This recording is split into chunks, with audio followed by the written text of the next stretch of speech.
오늘부터 다시 로마서로 돌아왔습니다. 오늘 말씀부터는 로마서의 마지막 부분에 해당돼요.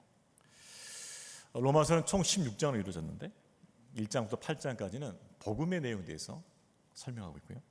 9장부터 11장까지는 구원의 경륜. 유대인에게 먼저 복음이 전해졌지만 그 유대인이 거부함을 통해서 이방인에게로 복음이 넘어가서 이방인의 충만한 수가 찰 때까지, 그리고 나서 유대인도 구원받을 것이라는 하나의 구원의 경륜이 나와있죠. 자, 그러면서 로마서 12장부터는 복음에 합당한 삶이 무엇인가를 설명하고 있어요. 너희 몸을 하나님 앞에 거룩한 산 제물로 드리라. 너희는 마음을 변화를 받아서 하나님의 선하시고 기뻐하시고 온전한 뜻이 무엇인지 분별하라. 이 원칙을 가지고 복음에 합당한 삶을 살 것을 말씀하였습니다. 자, 그렇게 복음의 내용을 다 전달하고 나서 이제 로마서 15장 이 부분에 와서는 편지를 마무리하는 것을 느끼게 돼요. 그 마무리의 10절 속에서 로마서 편지를 쓰게 된 배경과 그동안 자신의 사역을 소개하는 것으로 시작하고 있습니다. 자, 우리 14절 말씀 한 번 더 읽어볼까요? 시작. 내 형제들아, 너희가 스스로 선함이 가득하고 모든 지식이 차서 능히 서로 권하는 자임을 나도 확신하노라. 로마 교회가 많이 부족해서, 문제가 많아서, 그래서 로마서를 쓴 것이 아니에요.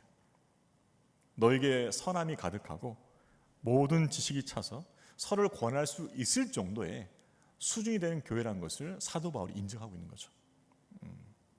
그렇습니다. 교회가 건강하게 성장하기 위해서는 성도들 안에 선함이 있어야 돼요. 그리고 지식이 있어야 돼요. 이 선함이라는 것은 사랑이라고 말할 수 있겠죠. 선한 마음, 사랑이에요. 또 지식이라는 것은 진리에 대한 지식으로서 말씀을 우리가 생각할 수 있겠어요.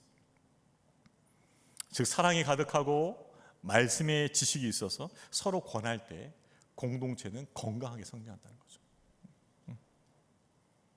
공동체가 건강하게 성장하기 위해서는 사랑도 필요하고 말씀도 필요한 것이죠.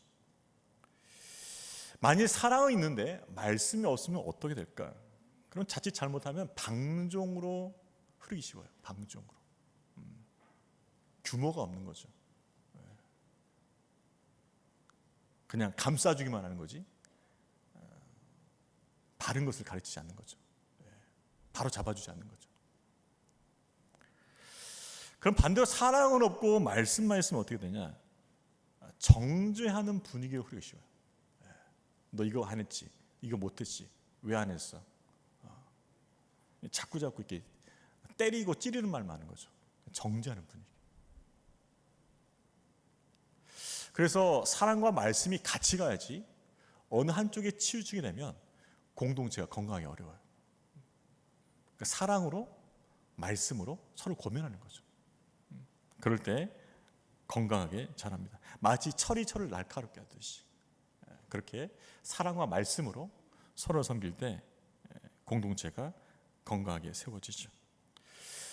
우리 만일 한연합교회가 사랑과 말씀으로 충만하여서 서로를 권면함을 통해 함께 세워져가는 복된 공동체 되기를 주의 이름으로 축복합니다. 그러니까 사랑과 말씀으로 충만해야 돼. 한쪽에 치우치면 안 된다는 거죠. 자, 사랑과 말씀이 충만한 공동체였어요. 그렇다면 이런 공동체, 건강한 공동체가 로마 교회인데 이 로마 교회 굳이 복음에 관한 내용의 편지를 보낸 이유가 뭐냐는 것이죠. 자, 15절 말씀 거기 나와 있죠. 15절 읽어볼까요? 시작. 그러나 내가 너희로 다시 생각나게 하려고 하나님께서 내게 주신 은혜로 말미암아 더욱 담대히 되려 너에게 썼노니. 자, 너희들이 잘 하고 있다. 건강한 공동체로 내가 인정한다. 그렇지만 너희에게 내가 로마서를 쓴 이유가 있다. 왜? 다시 생각나게 하려고, 다시 은혜 받게 하려고, 다시 말씀을 듣게 하려고 썼다는 것이죠. 특별한 또 문제가 있다는 건 아니야. 하지만은 이 말씀을 다시 들음을 통해서 분명히 유익이 될 것이기에 내가 이 말씀을 전한다라고 이야기하고 있는 거죠. 여러분, 우리는 말씀을 듣고 또 듣습니다. 아는 내용의 말씀을 또 들어요. 한 번 들었던 설교를 또 듣습니다. 왜 그럴까요? 단순히 반복되는 게 아니에요.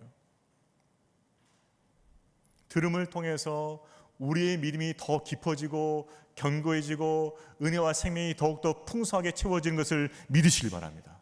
그래서 말씀은 듣고 또 듣는 거예요. 저희 교회는 세 가족 줬어요. 아까 4주 마치셨죠? 세 가족 교육을 마치지 않으면 절대 우리 교회는 정식 교회는 인정이 안 돼요. 필수 코스예요. 왜 그럴까요? 가장 기본적인 내용들을 숙지를 해야 돼요. 복음에 관한 가장 기본적인, 신앙에 관한 가장 기본적인 내용을 다시 한번 깨닫고 그걸 통해서 은혜를 받게 되는 거죠. 이렇게 말하는 분이 계세요. 제가 다른 교회에서 또 훈련 받았습니다. 제가 직분도 받았어요. 근데 여기서 다시 하는 이유는 그것입니다. 다시 한번 자신의 믿음을 점검하는 거예요. 세가가족 교육 통해서 다시 한번 믿음의 내용을 점검하고 내가 정말 내가 알고 있는 그 믿음의 지식대로 내가 살고 있는지 점검을 해야 돼요. 우리에게는 알고 있는데 행하지 않는 것들이 너무 많아요. 알고는 있어요. 근데 행하지 않아요. 그런데 교육을 통해서 그것을 다시 깨닫고 내가 알고는 있지만 행하지 않고 있다는 것을 점검해야 돼요. 그래서 신앙이 온전하게 세워지게 되는 것이죠. 교육학에는 나선형 이론이 있어요. 같은 주제지만은 계속 단계에 따라서 그 내용을 심화시키는 거예요. 심화시키는 거예요. 여러분 주일학교 때 배웠던 내용, 어린이무서 배웠던 내용, 청소년부 배웠던 내용, 청년부 배웠던 내용 완전히 다른 게 아닙니다. 똑같은 주제예요. 근데 그 수준에 맞게 뭐예요? 더 심화되는 거예요. 심화되는 거예요. 또 한 가지 그 배운 말씀이 더 구체적으로 내 삶에 적용되는 거예요. 그래서 듣고 또 듣고 배워야 되는 것이에요. 여러분 우리가 아는 것 같지만은 다 아는 게 아닙니다. 우리가 아는 것 같지만 깊이 알고 있는 게 아니에요.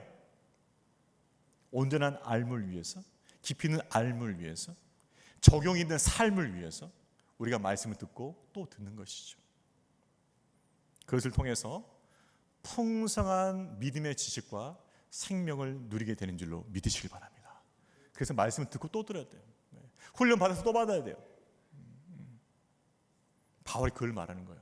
너희들이 알고 있지. 그러나 너희가 갖고 있는 그 믿음과 지식이 더 온전하기 위해서 내가 또 들려준다는 거예요. 또 들려준다는 거예요.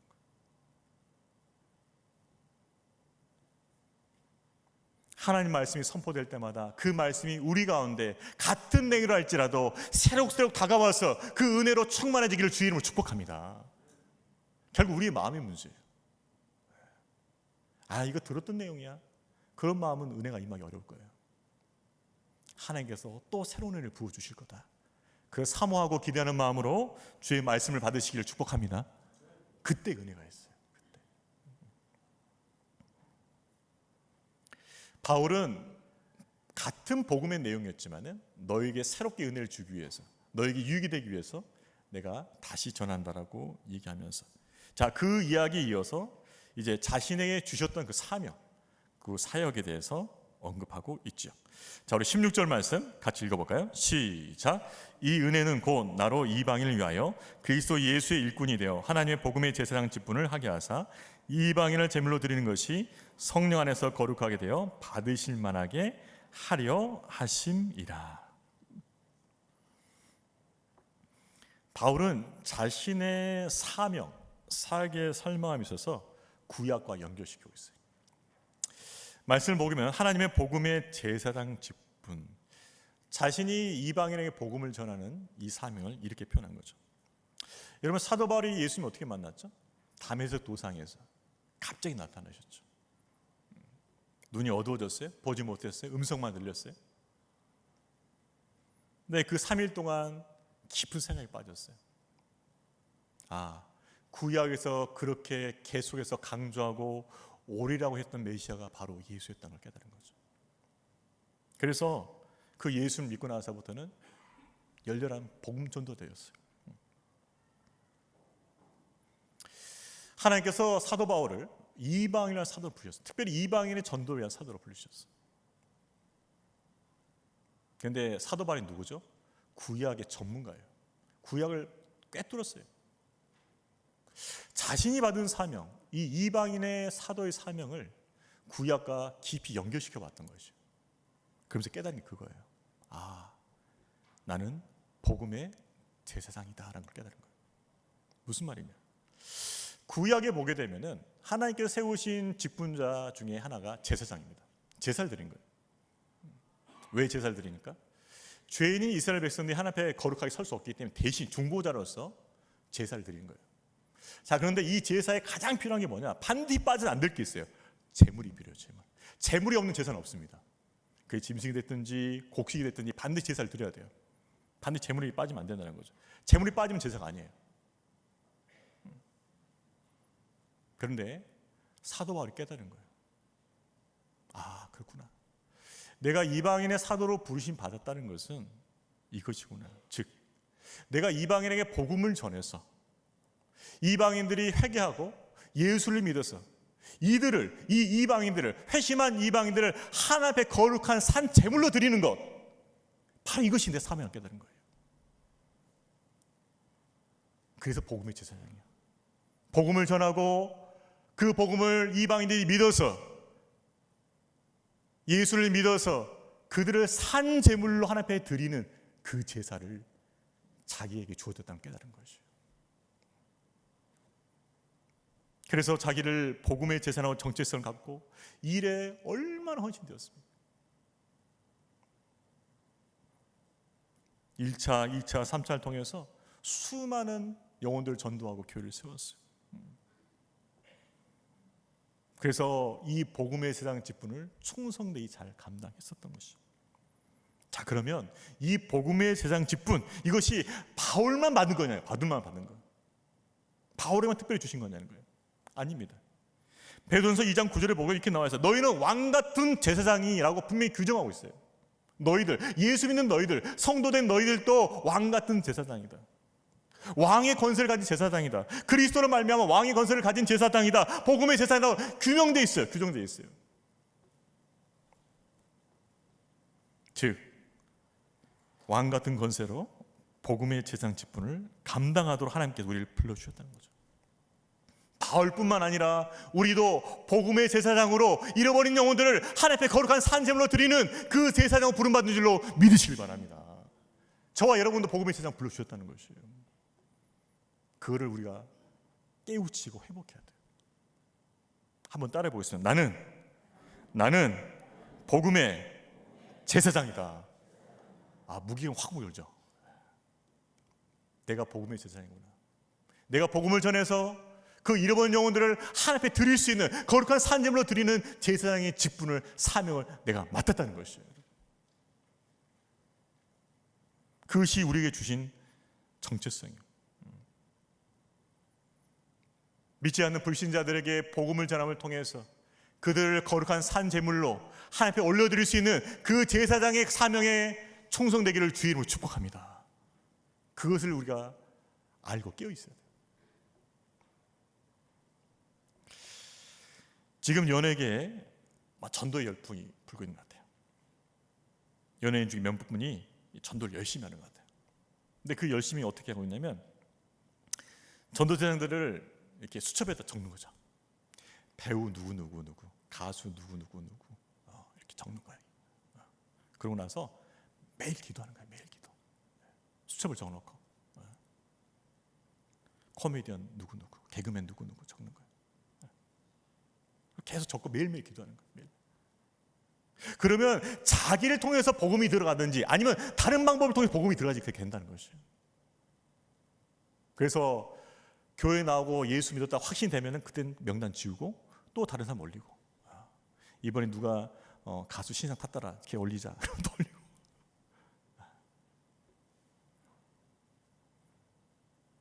이것이 복음의 제사장의 모습이라는 것이에요. 여러분이 도전합니다. 여러분도 그 생명책을 가지세요. 이름을 적어보세요. 누구 내가 기도한다. 매일매일 기도하는 거예요. 매일매일. 수첩에 적고 매일매일 기도하는 거예요. 매일매일 기도. 포기하지 않고 기도하는 거예요. 그러면은 성령께서 역사해 주셔서 그들의 영혼을 하나님께 바쳐지는 거룩한 산제물로 드릴 수 있게 된다는 것이죠. 저와 여러분도 복음의 제사장의 그 사명을 잘 감당할 수 있도록 매일 그 영혼들을 하나님 앞에 올려드리는 기도부터 시작할 수 있기를 축복합니다. 기도부터 시작해. 기도부터. 저도 제 생명책에 기록된 넘버들이 있습니다. 우선순위. 1번 큰아들, 2번 둘째 아들, 3번 셋째 아들. 좀 웃기죠? 근데 왜 그러냐면 제가 요즘 이제 자녀들 때문에 조금 어려움 겪고 있어요. 어느 정도 예상했던 거지만 이 목회자 자녀라는 게 그래요. 이게 몸으로 신앙을 배우는 거예요. 처음부터 몸으로 배우는 거. 태어날 때부터. 예. 뭐 태어나 보니 목사 아들이고 태어나 보니 가정 예배 드리고 있고 어쩔 수 없는 거죠. 운명이죠, 운명. 예. 반드시 교회 가야 되고 예배 빼먹으면 안 되고 우리 교회 같은 금요 기도에 나와야 되고 요즘 한글교회 나와야 되니까 더 힘들어하더라고요.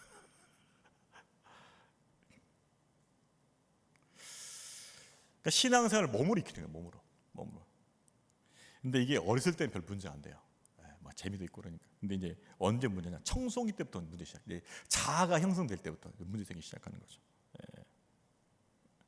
그때 만약 하나님 인격적으로 충분히 만나지 못하면은 그들이 갖고 있는 신앙생활은 율법주의 신앙생활이 돼버려요. 그냥 하는 거다.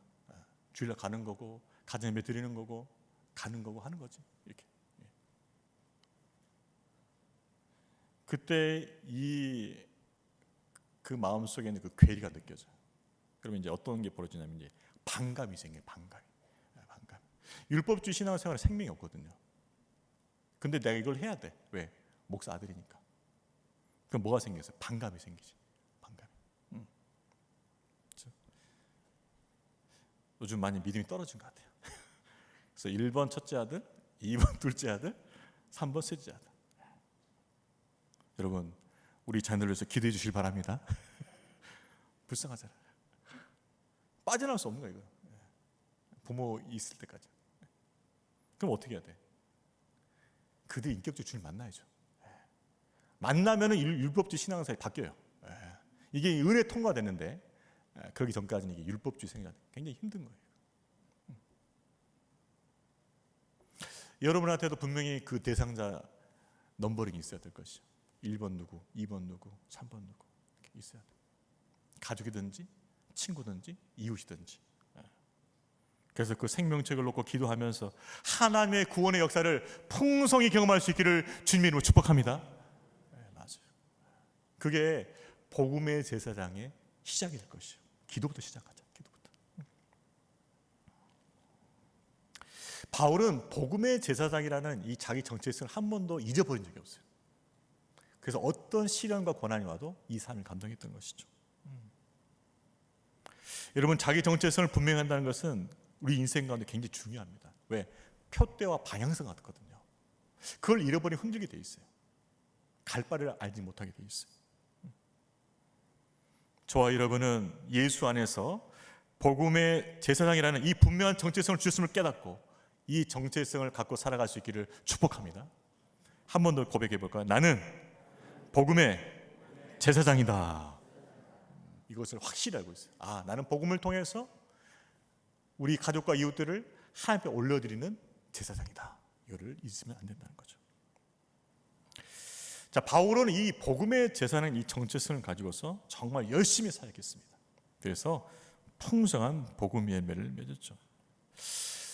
일반 사가들, 일반 역사가들도요 바울을 인정을 해요. 안 믿는 사람들도. 서양사를 바꾼 대표적인 인물 중에 하나가 바울이 들어갑니다. 그들도 그렇게 인정을 해줘요. 학계에서. 어마어마한 일을 했거든요, 사실.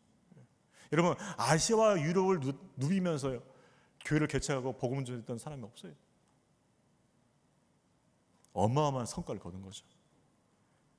자, 그럼에도 불구하고 바울은 이 모든 사역의 열매를 맺게 하신 분이 예수 그리스도이심을 고백합니다. 자, 우리 17절부터 19절까지 한번 읽어볼까요? 17절부터 19절까지 읽습니다. 시작. 그러므로 내가 그리스도 예수 안에서 하나님에 대하여 자랑하는 것이 있거니와 그리스도께서 이방인들을 순종하기 위하여 나를 통하여 역사하신 것 외에는 내가 감히 말하지 아니하노라. 그 일은 말과 행위로 표적과 기사의 능력으로 성령의 능력으로 이루어졌으며 그리하여 내가 예루살렘부터 두루 행하여 일루리곤까지 그리스도의 복음을 편만하게 전하였노라. 내가 잘할 게 많지. 왜? 보이는 게 많죠. 그런데 그 자랑이 자기가 아니에요. 18절 보게 되면 그리스도께서 이방인들을 순종하기 위하여 나를 통해 역사하신 것, 이것만 봐도 분명히 알 수 있어요. 누구를 지금 찬양하고 있습니까? 그리스도예요. 내가 분명히 선교 사역은 했지. 그렇지만 이 사역은 그리스도께 나를 불러주셔서 나를 통하여 그분이 하신 거라고 고백하고 있는 거예요. 그리스도께서 나를 통하여 역사하신 것, 그것이 이 사역의 분명한 것이다라고 말하고 있죠. 그리고 뭐라고 말씀하고 있어요? 19절을 보게 되면 성령의 능력으로, 내 능력이 아니다, 성령의 능력을 감당했다. 성령의 능력으로, 성령의 능력으로 회심하고 회개하고 구원의 열매를 맺게 됐다고 이야기하고 있어요. 19절을 좀 더 유심히 보세요. 표적과 기사의 능력으로 성령의 능력으로 이루어졌으면, 그 다음 족소자 중에 그리하여요. 원인과 결과예요. 원인이 뭐죠? 성령의 능력이 임한 거예요. 결과가 뭐예요? 그래서 내가 예루살렘부터 일루론까지 복음을 전했다는 것이죠. 바울은요, 어마어마한 그 업적을 앞두고서 자기 자랑을 1도 내어주지 않아요. 1도 내어주지 않아요. 그리스도가 주체이시다, 나를 통해서 그분이 하신 것이고 내 능력 아니고 성령의 능력이다, 100% 인정. 100%. 복음 사역의 주체는 그리스도이시고 자신은 단지 그분의 일꾼일 뿐이다라고 정리하고 있어요. 그렇습니다. 바울을 통해서 많은 복음의 열매들이 맺어졌습니다. 많은 영혼들이 돌아왔어요. 교회들이 세워졌어요. 그런데 이거 다 주님께서 하신 거야, 성령 눈으로 된 거라고 분명하게 고백하고 있는 것이죠. 우리가 비록 많은 일을 했다 할지라도, 많은 것을 이뤘다 할지라도 그것을 통해서 하나님께만 영광이 돌려질 줄로 믿습니다. 하나님께 영광이 돌려져야 돼요. 제가 대형교회에 있어 봤잖아요. 대형교회. 안타까웠던 것은 대형교회라는 이유만으로 좀 교만한 분들이 계셔요. 교회가 크니까, 힘도 있으니까. 한 번은 어떤 이 권사님이 말씀하신 걸 듣는데 이렇게 말씀하시더라고요. 교회 이름 그냥 대면 되잖아요. 만일하는연합교회 되잖아요. KUC 이렇게 되면 되잖아. 근데 거기다가 하나 더 붙이시더라고. 뭘 붙이냐면 대 점점점 교회 이렇게 하더라고.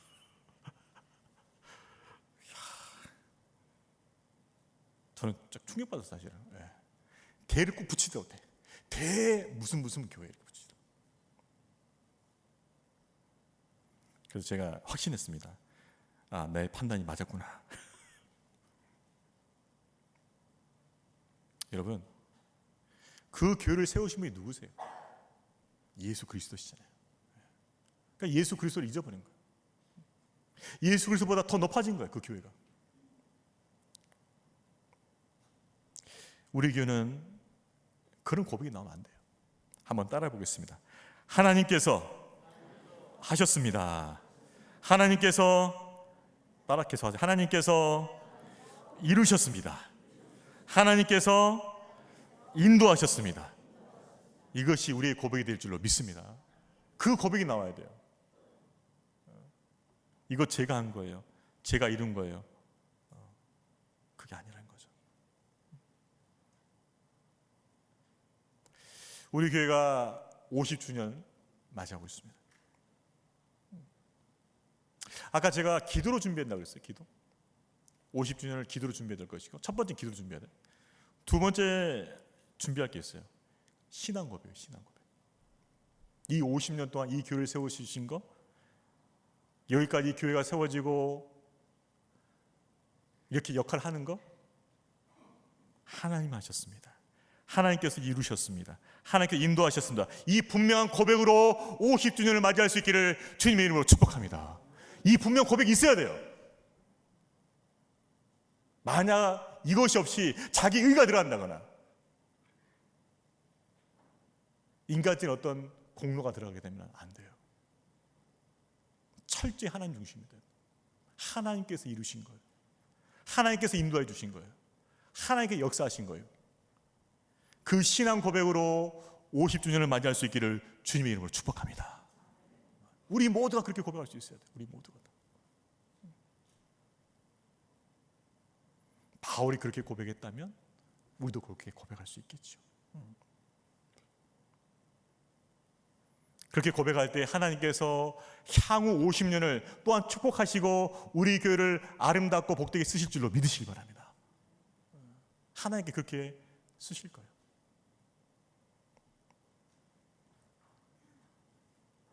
바울은 하나님이 하셨다는 것을 분명히 알고 고백하는 거죠. 마지막으로 사도 바울은 자신의 교회 개척과 선교사에게 한 원칙을 밝히고 있어요. 자, 우리 20절과 21절도 읽어볼까요? 시작. 또 내가 그리스도 이름을 부르는 곳에는 복음을 전하지 않기를 힘썼노니 이는 남의 터 위에 건축하지 아니하려 함이라. 기록된 바 주의 소식을 받지 못한 자들이 볼 것이요 듣지 못한 자들이 깨달을 함과 같으니라. 바울이 가졌던 하나의 사역 원칙이 뭐냐면은 이미 복음이 전해서 교회가 세워진 곳은 안 갔어요. 그러니까 뭐요? 복음이 전하지 않는 곳, 교회가 개척지 않는 곳에 갔다는 거죠. 개척 정신, 개척 정신. 바울은 진정한 개척자는 것이죠.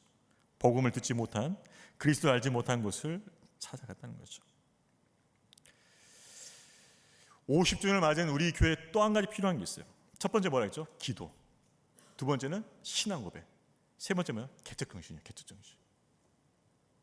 50년을 마치게 되면은 이제 끝난 거예요. 일단 전반기는 끝난 거예요. 전반기. 앞으로 50년을 어떻게 살 것인가? 어떻게 달려갈 것인가? 이 시점에서 리셋이에요. 리셋이에요. 너무 잘 달려왔어요. 하나님은 너무 잘 달려왔어요. 잘했어요. 잘 감당했어요. 그런데 이 50년을 이거 똑같이 하겠다? 절대 안 됩니다. 여기서 중간 종료예요. 리셋이에요. 리셋. 그리고 다시 개척 정신으로 또 나가야 돼요. 또 나가야 돼요. 성령을 의지해서 성령의 바람을 맞아서 개척 정신으로 달려가는 때 하나님께 우리 교회를 복주시고 놀라운 성령 역사로 세우시고 비상에 하실 줄로 믿으시기 바랍니다. 다시 리셋하고 넘어가야 돼요. 리셋하고. 그러니까 얼마나 기도해야겠어요. 성령의 바람이 불어할 것이고 성령의 인도하심이 있어야 할 것이고 성령의 역사하심이 나타나기 시작하셔야 돼요. 사람들이 세워질 것입니다. 하나님과 하나씩 일들이 드러나기 시작할 거예요. 우리에게 필요한 것은 개척 정신이 필요한 것이죠. 기도, 신앙 고백, 개척 정신이 필요해요. 이걸 놓고 여러분 기도하십시오. 하나님, 우리 교회가 이것을 가지고 준비할 수 있도록 하나님 역사해달라고 기도하십시오. 말씀을 정리하겠습니다. 우리의 정체성은 무엇인가? 오늘 말씀은 분명히 얘기하고 있어요. 너도 바울과 같이 복음의 제자형으로 부름받았다는 것이죠. 주의 성령을 의지함으로 능력 있게 복음을 전하시길 바랍니다. 때를 어떤지 못 어떤지 전하시길 바랍니다. 그래서 구원받은 영혼들을 하나님 앞에 거룩한 산 제물로 올려드리는 복음의 제사장 다 되시기를 주님의 이름으로 축복합니다. 확실합니다. 복음의 제사장이 확실해요. 한번 따라 보겠습니다. 나는 복음의 제사장이다. 좀 부족한 것 같아요. 옆에 분한테 강요하겠습니다. 손을 이렇게 하시고 부부는 손 잡고 격려해 주시면서 당신은 복음의 제사장입니다. 시작. 네, 맞아요. 당신은 복음의 제사장. 확실해요. 정체성이 분명하면요 행동도 분명해요. 분명한 행동은 분명한 생각에서 나와요. 우리가 분명한 정체성을 갖고 있다면 분명한 행동이 나올 것입니다. 복음의 제사장에 그 정체성을 확립하고 복음을 힘써 전하는 우리 교회와 성도 되시기를 주의 이름으로 축원합니다.